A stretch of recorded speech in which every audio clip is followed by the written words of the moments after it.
বন্ধুরা আজকে আমরা দেখাইবার লাগছি হোমমেড চটপটির মেনু উপাদান হলো ডাবলি রে সারা ভিজা রেখে এর মধ্যে সিদ্ধ কইরা আলু টালু দিয়া হলুদ দিয়া জিরা দিয়া সব দিয়া সিদ্ধ মিদ্ধ কইরা লয়ে লইল। এরপরে মেনু উপাদান দিতেছি আমরা তেঁতুলগুলারে সুন্দর করে পানিতে দিয়া ম্যাগি মশলা দিয়া শুকনা মরিচের গুঁড়া দিয়া চিনি লবণ দিয়া ভালো করে মিলায়া তেঁতুলগুলারে মিলায়া রেখে দিলাম। এরপরে লইলাম আমরা ময়দা ময়দাগুলারে সুন্দর করে মিলাইয়া পানি টানি মিলাইয়া ভালো মতো করে ভালো মতো একবার মুইথা বানাই লাইলাম আমরা রুটির মতো বানাই এটার গোল গোল করে কাইটটা আমরা বানাই লাইলাম ফুচকার জন্য রেডি করার লেগে আমরা দিয়ে দিলাম গরম তেলের ভিত্তি সুন্দর মতো রুটিটি বেললা সুন্দর মতো গোল গোল করে কাটতেছি কাইটা আমরা ফুচকার জন্য এটা প্রস্তুত করতেছি।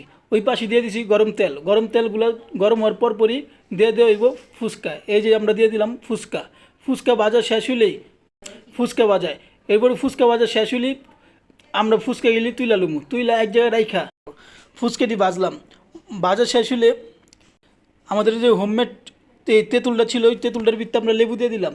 লেবু দেওয়ার সুন্দর মতো মিক্সচার করে লাড়ো আরে লাড়া তেঁতুলগুলি সুন্দর মতো দেখাইতেছে আমার বই নেই। এরপরে ফুচকা আরে কত কিছু দেখাইবার লাগছে।